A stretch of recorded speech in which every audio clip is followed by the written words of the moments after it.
time. Keith, you're up early on the West Coast, and so am I.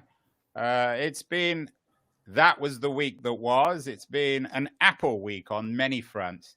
First of all, I want you to acknowledge to the world that you were wrong about the phone. You told me that they were going to announce a phone at 12, and they didn't. So please tell the world that you were wrong. Apple did not announce a phone, and I did suggest they would. Therefore, ipso facto, I was wrong. If I was with you, Keith, I would spank you with the phone, with the old phone, with the Apple 11. Fortunately for our viewers, we're not in the same place, so no spanking. But they did announce Apple One, which has got Spotify all upset. Yeah, I'd like to talk about One, but I wasn't particularly impressed with their announcements. I mean, the watch. I've got a Watch 5, which I'm quite happy with, except the doesn't charge very much. The Watch 6 didn't seem a big deal. The iPads, I guess, were interesting in the sense that now you can get these relatively high-end iPads affordably.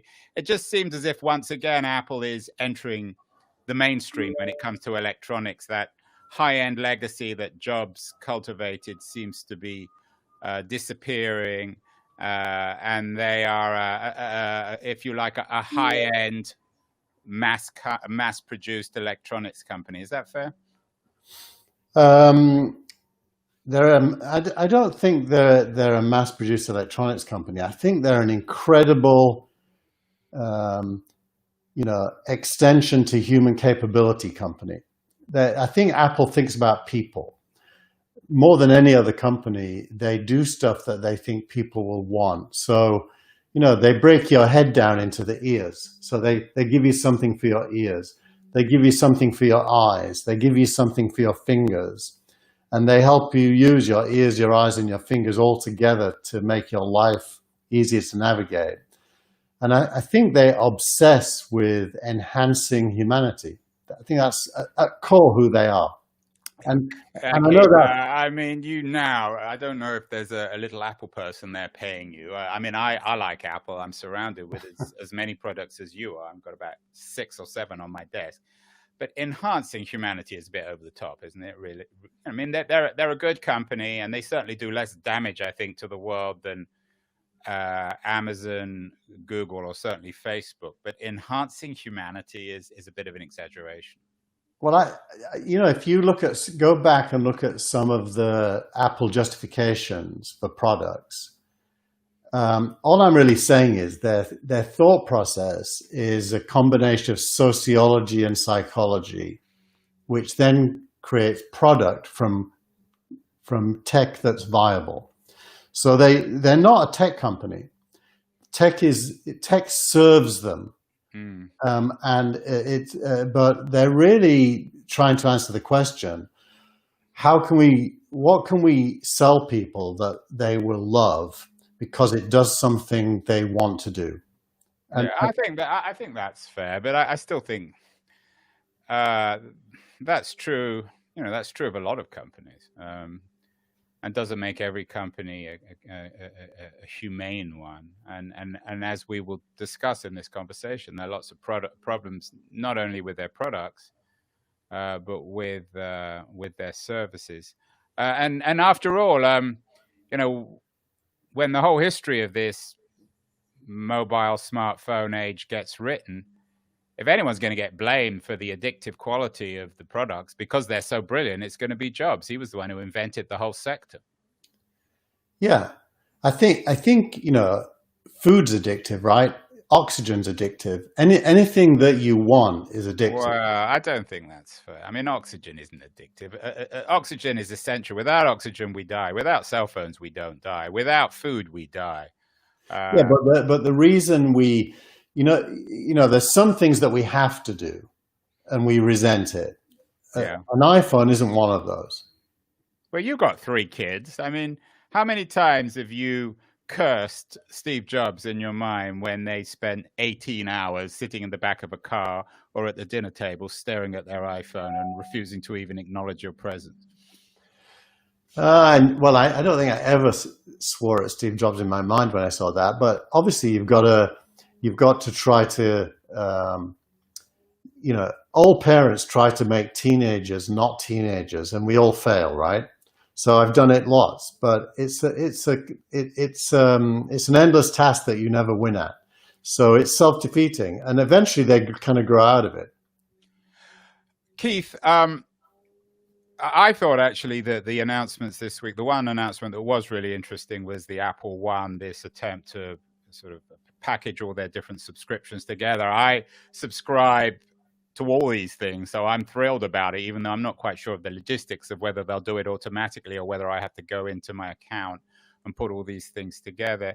It does seem as if, in all seriousness, Apple is shifting from being a hardware company in some ways to a media platform, a 21st century subscription service with news, with the way in which the phone now is edging into health territory, obviously with music and movies. I also just bought the Apple TV, and I'm spending more and more money just buying movies for my television.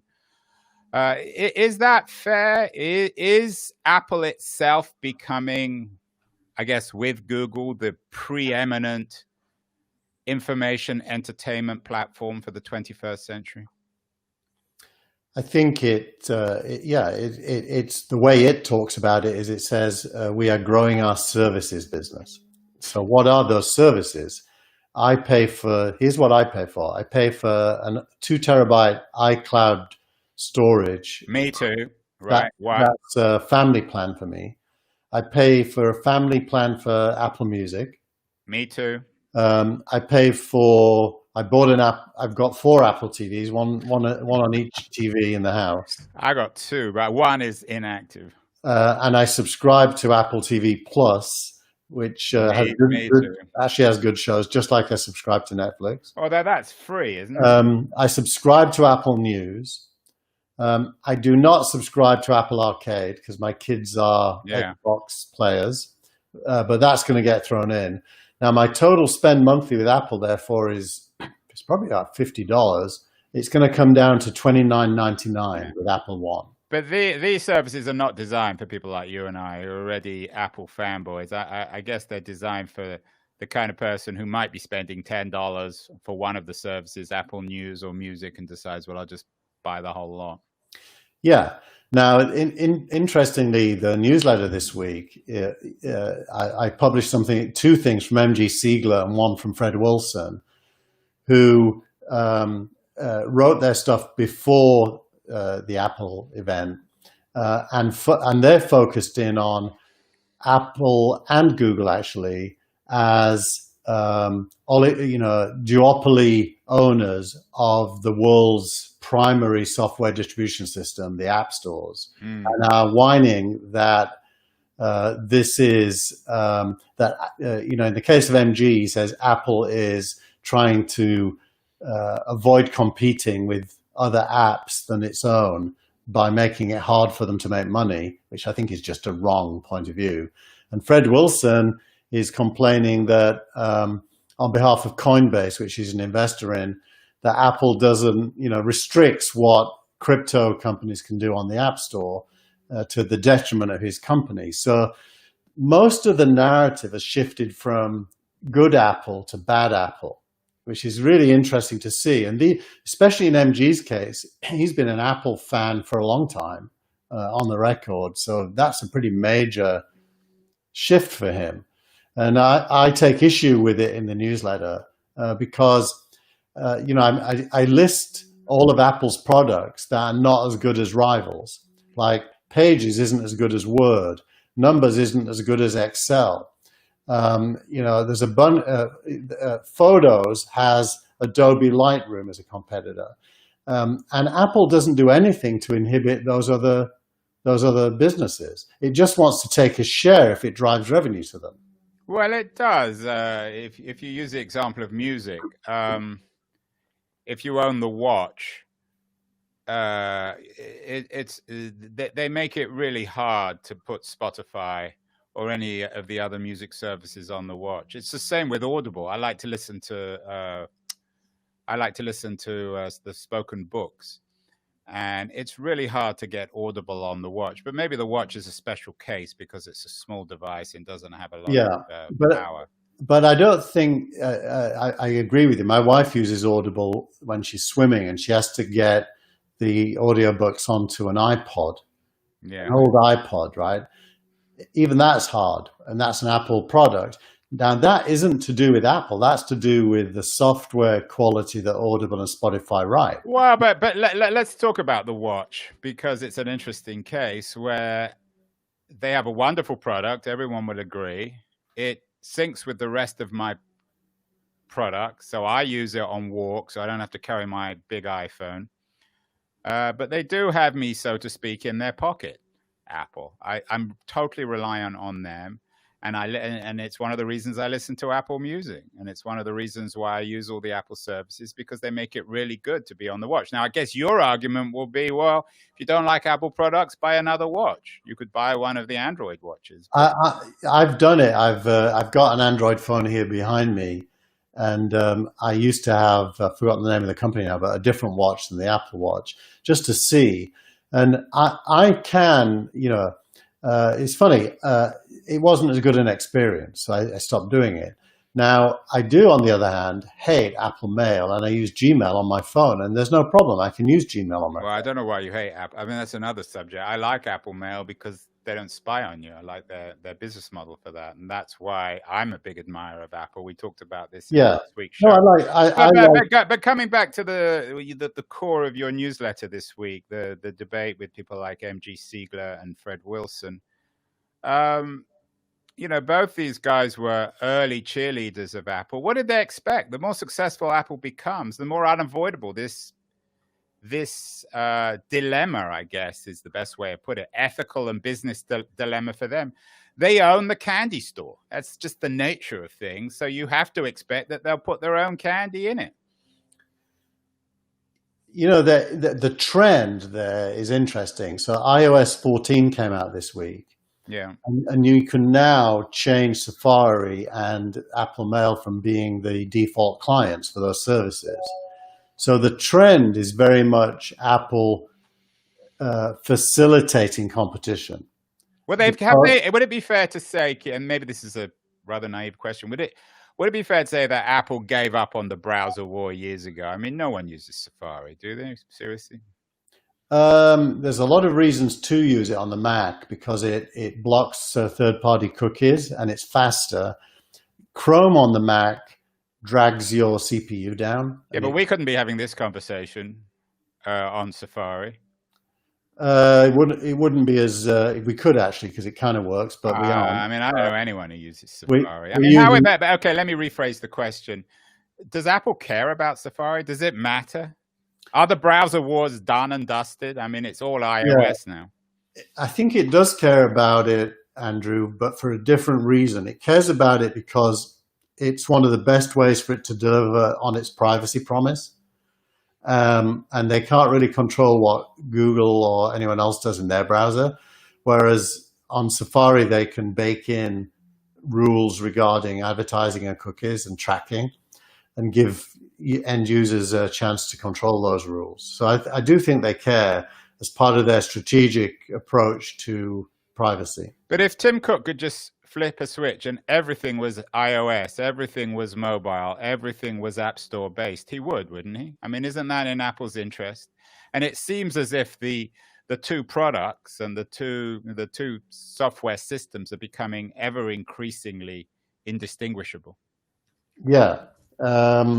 I think that's true, but I don't know what the implications are. What do you think?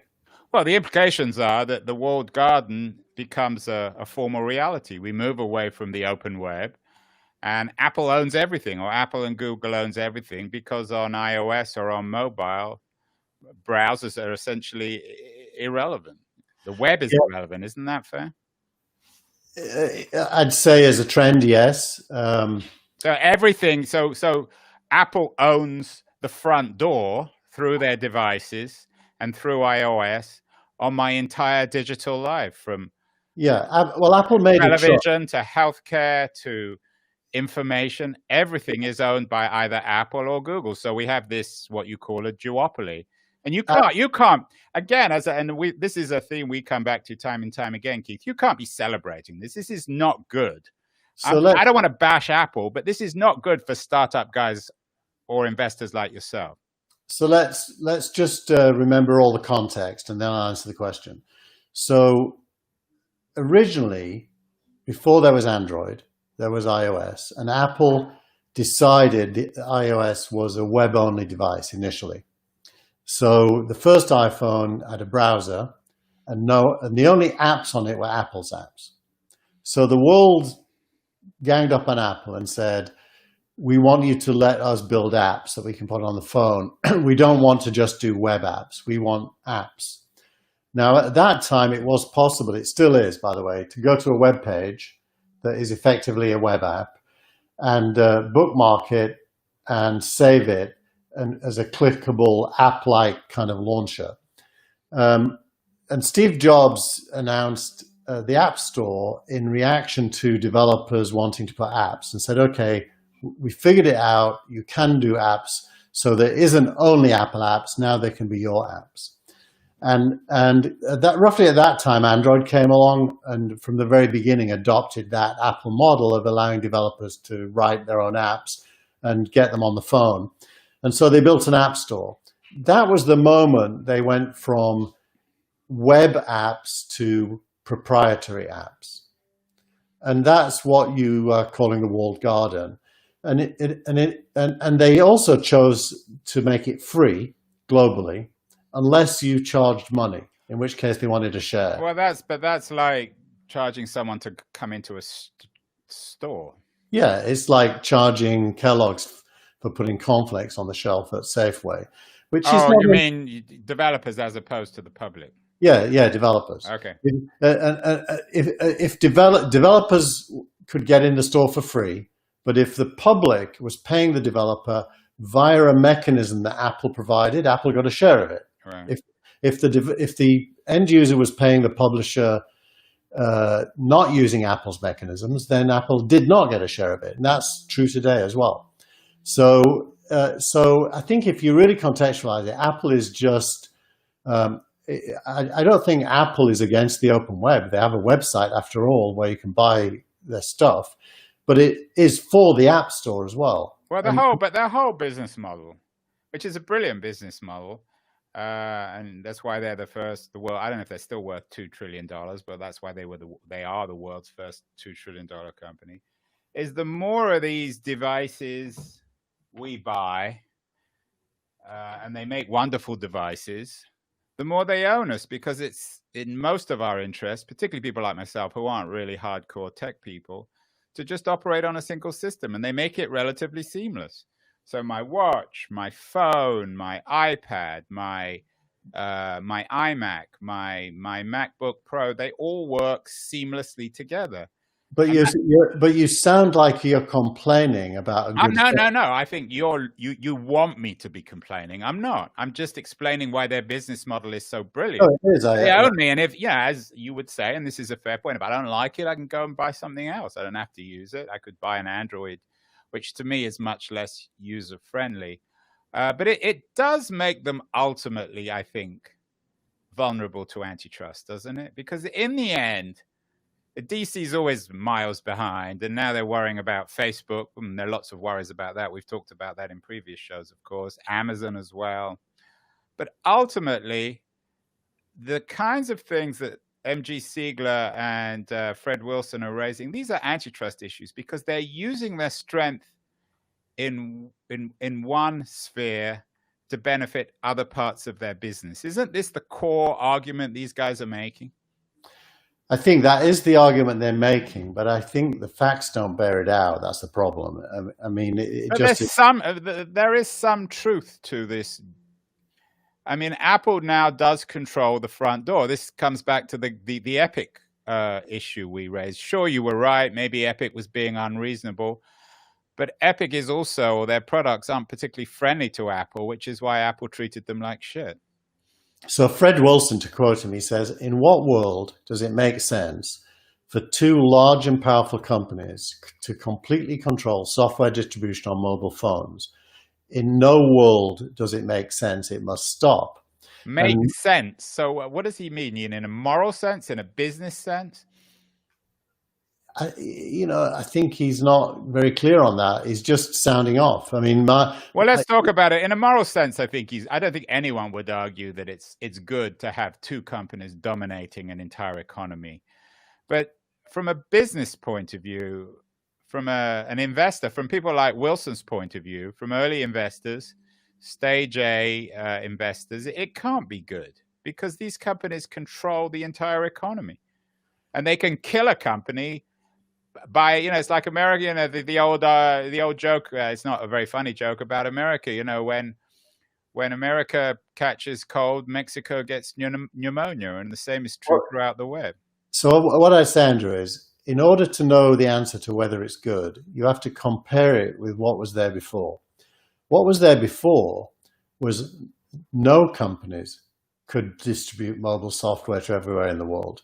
Therefore, if you were a mobile software developer, you had no way of distributing your software to anyone. No good way, anyway.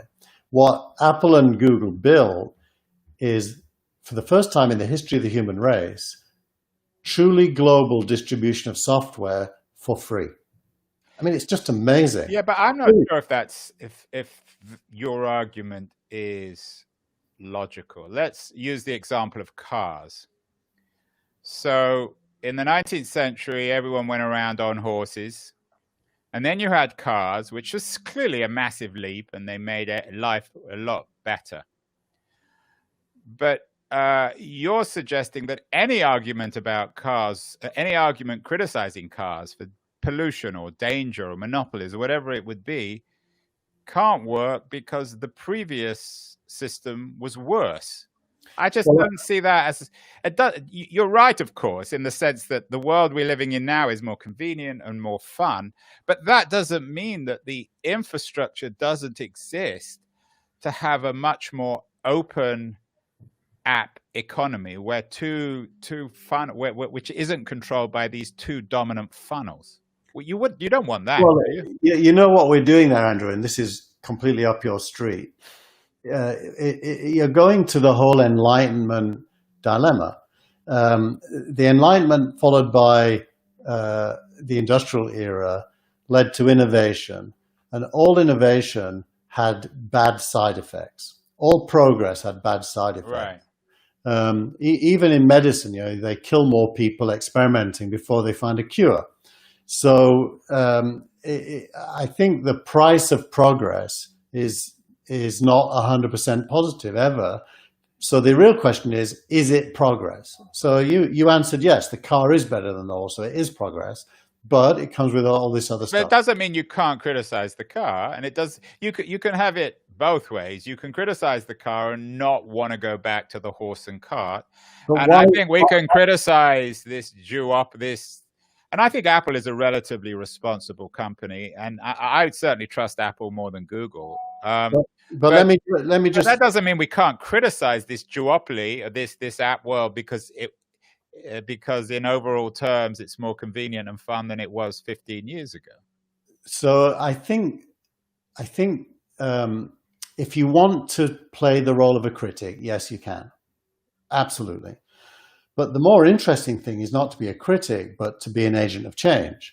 So if there's something you don't like, the right thing to do is to fix it. So if the critics of Apple would build something better than the iPhone and better than the iOS ecosystem, which, by the way, is not impossible. It is impossible now. No one can catch up with the Apple ecosystem. Well, everyone always says no one can do things, but they always can if they want to. It would take a fundamental shift in the nature of technology, I think, now. But anyway, you're right about innovation. Let's get to startup of the week, Keith. A $12 million A series. AirMeet. What are they doing?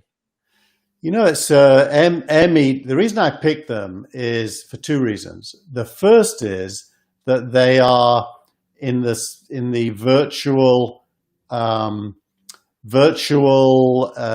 event space. So there's been 2 or 3 major funding events. One was a company called Hopin, which is a UK-based company, and the other one was Plan the World, which is a Silicon Valley-based company. AirMeet is Indian-based, and they Bangalore. are. Let me just show the screen, and you'll see this is their user interface. Those are all like side rooms in a big event, Yeah. where people are networking, and the big event is to the right-hand side there. They're Indian-based, and there's been quite a few Indian companies recently that have become unicorns and global players. So I think we might be at that moment in history where TikTok is the first of a variety of overseas companies that make a big impact globally. And AirMeet looks to me like one of those. That's why I chose them. Do you think AirMeet will survive when the regular physical economy comes back? Are we going to have a lot of these shipwrecked virtual software companies when things get back to normal next year? Well, you saw Jessica Lessons. Sorry, Siri thinks I'm talking to her. Siri as well. Yeah, exactly. Jessica Lessons' piece this week, which is "I'm Never Going Back." Let me just find it. Here it is. So, virtual events and why I'm never going back. That's in this week's newsletter as well. She basically is saying there's so much good in virtual events to do with human productivity and focus. I've noticed that with my 13-year-old. His schoolwork's got massively better because he's sat in his room without any distractions. So I think there is something enduring here. I hope we never go back, because otherwise it's good for Now TV not to go back. Finally, Keith, tweet of the week.